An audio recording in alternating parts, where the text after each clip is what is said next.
आज सोन्याच्या भावात विक्रमी घसरण पाहायला मिळते। आज पहाटेच्या आंतरराष्ट्रीय बाजार उघडल्यानंतर सोन्याची घसरण सुरू झाली होती। आंतरराष्ट्रीय बाजारात सोन्याचा भाव $1072 प्रति औंसच्या या 5 वर्षातल्या नीचांकी पातळीवर पोहोचलाय।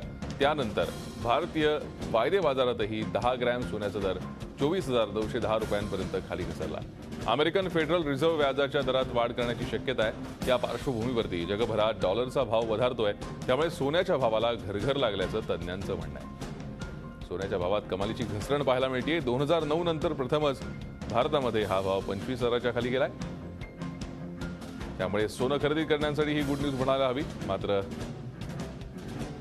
ऑगस्ट 2009 नंतर सोनं 25,000च्या खाली पहिल्यांदाच गेलेलं आपल्याला पाहायला मिळत आहे।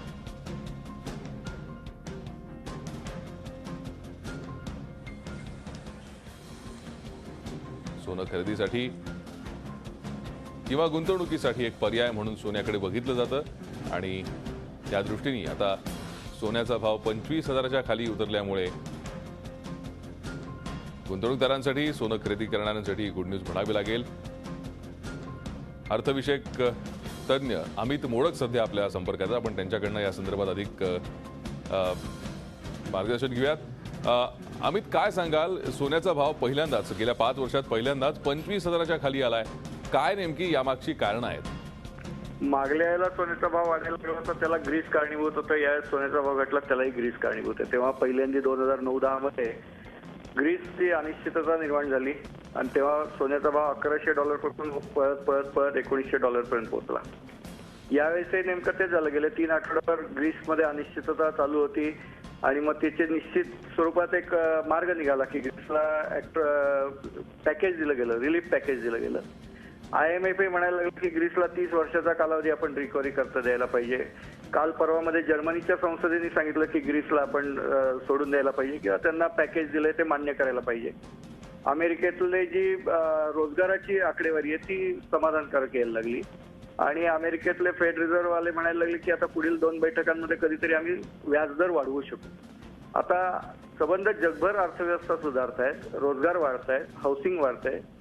त्यामुळे सोन्याकडे सुरक्षित गुंतवणूक म्हणून बघण्याचा जो इन्व्हेस्टमेंट बँकर्सचा व्ह्यू होता तो कुठेतरी बदलायला लागला आणि त्यांची खरेदी कमी व्हायला लागली आहे। आणि त्याचा परिणाम म्हणजे सोन्याच्या आंतरराष्ट्रीय बाजाराच्या पातळीवरती मागणी कमी व्हायला लागली आहे। डॉलरच्या स्थिरतेमुळे डॉलरला मागणी वाढायला लागली आहे आणि त्यामुळे सोन्याच्या भावात घट होतीये।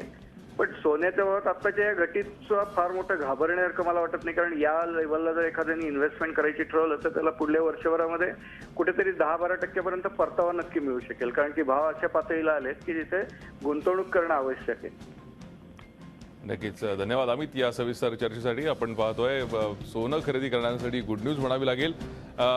सोन्याचे भाव 2009 नंतर पहिल्यांदाच 25,000च्या खाली गेले, त्यामुळे आता सोनं खरेदी करणाऱ्यांसाठी, सोन्यात गुंतवणूक करणाऱ्यांसाठी ही सुवर्ण संधी म्हणता येऊ शकते। झी 24 तास रहा एक पाऊल पुढे।